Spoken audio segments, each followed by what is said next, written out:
আপনার সাথে কখনো কি এরকম কোনো ঘটনা ঘটেছে যে কোনো একটি বিষয়ে আপনার চিন্তা বারবার আটকে যাচ্ছে? আপনি চাইছেন যেন সেই চিন্তা আর না আসে, কিন্তু তবুও তা মনের অজান্তেই চলে আসে? যদি এরকমটি আপনার সাথে হয়, তবে কমেন্টে ইয়েস লিখুন, এবং যদি না হয় তবে নো লিখুন। এটি আপনার দোষ না।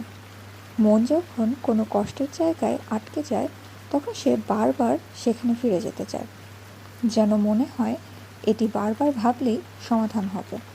কিন্তু এর ফলে সমস্যার সমাধান হয় না, বরং জটিলতা বৃদ্ধি পায়।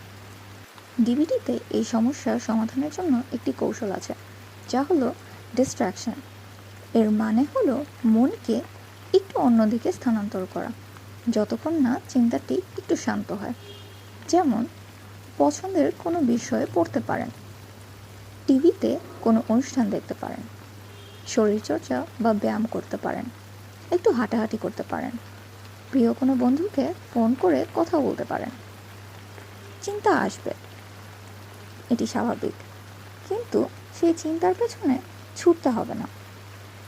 মন খারাপ থাকলে কোন কাজটি করলে আপনার মন কিছুটা ভালো হয়, কমেন্টে জানান।